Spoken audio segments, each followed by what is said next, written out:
It's absolutely mind-numbing. One genocidal statement after another genocidal statement after another genocidal statement after another. So here's the thing. Israel, if you look at what they write in their newspapers, what they post on Facebook, what they tweet, what they say on public affairs, radio, and TV programs, they aren't in the least hiding the fact that they're committing genocide. They are proud of it. They are boasting about it. They relish it. They mock every child, woman, and men killed.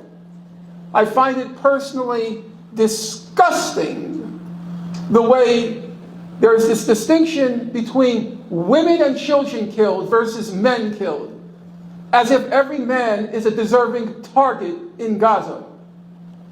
We should never use that phrase. It's not just women and children. The men don't deserve to live in Gaza. They boast about the homes they destroy. They take videos of the universities they pulverize. They relish and mock the dead as they take their bulldozers, not just to bulldoze homes, but to roll over the bodies that they have killed. So, it's not as if we're relying, even though it's enough, it's not as if we're just relying on the human rights organizations.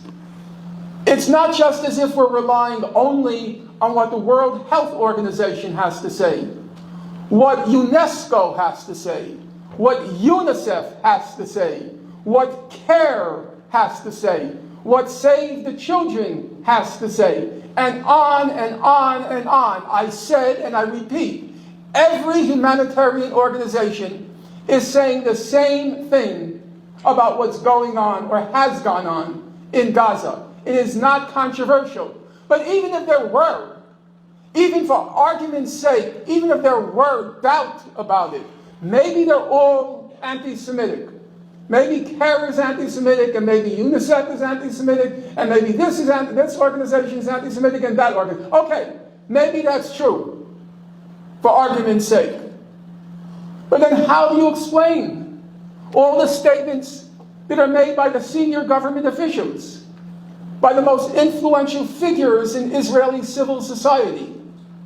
There are times when it's warranted, it's justified to make the distinction between the state and society.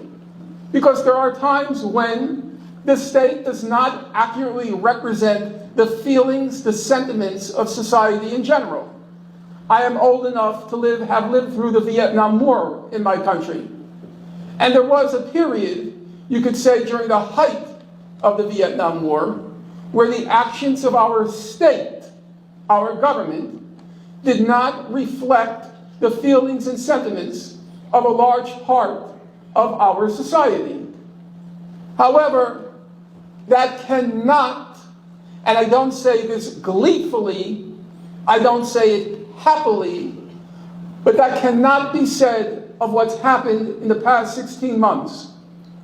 The destruction, the extermination, the genocide in Gaza is not a state project, it's a national project. The entire Israeli society, with its eyes open, with clear presence of mind, with full knowledge of what's going on.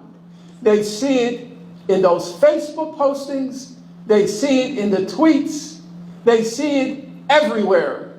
In the full knowledge of what's going on, they have reached a consensus that it must be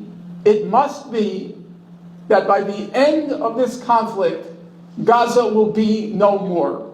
That's the consensus. It's not just Mr. Netanyahu or the former defense minister, Mr. Gallant. Now, some people like to say it's the far right, one of those favorite expressions, the far right, Mr. Smotrich and Mr. Ben-Gvir. No.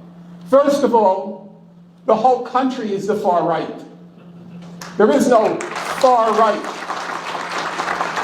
And across the board, from one end of the political spectrum to the other, and from the top to the bottom, it's a national project to, for once and for all, liquidate